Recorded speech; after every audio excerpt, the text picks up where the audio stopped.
126 лесных пожаров. Таков итог теперь уже официально закрытого пожароопасного сезона в Коми. Второй год подряд в регионе он проходит спокойно. Прохладная погода и дожди смогли снизить статистику возгораний. Оперативно сработали и все ответственные за тушение лесного фонда службы. Ольга Конеева узнала, как боролись с огнем. Большинство лесных пожаров в Коми этим летом тушили в тот же день. После жаркого 2013-го уже второй сезон подряд в регионе прохладная атмосфера. И все же без работы огнеборцы не сидели. В ликвидации возгораний участвовали и группы пожарно-химической станции, и лесники, и десантники. Ребята себя показали при положительных результатах. Было потушено с участием ПДПС 108 лесных пожаров. Из них 15 пожаров, на которых принимали участие при высадке самолета Ан-2 и вертолета Ми-8. То есть они непосредственно прыгали на лесной пожар и спускались на СУР с вертолета Ми-8. Площадь, пройденная огнем в целом по республике, почти 700 гектаров. Это в 2 раза меньше, чем за прошлый год.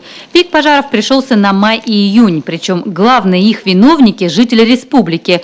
Только 5-я часть возгораний произошла из-за природных факторов. Больше всего пострадал Троицко-Печорский район.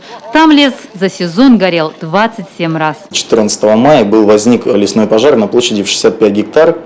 Это беглые весенние пожары, которые обычно выжигают траву и от травы переходят в леса и распространяются на большие территории.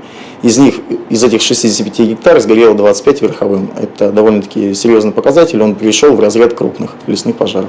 Этот сезон лесопожарный центр Коми проработал в режиме экономии. Федеральные субвенции в связи с кризисом были сокращены на 6%. Однако на работе огнеборцев это не отразилось, а вот лесохозяйственное направление пришлось сократить. Традиционная проблема для всего лесного хозяйства, и в том числе и для лесопожарной службы, это недостаток финансирования.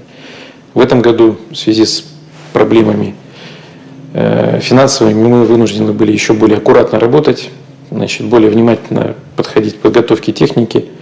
В комитете лесов говорят, если бы сезон оказался в высокой степени горимости, средств не хватило бы. Недостаточно и профессионалов. К тушению при массовых пожарах вынуждены привлекать и простых жителей региона, которые не всегда действуют грамотно. Ольга Конеева, Олег Юшков, телеканал Юрган.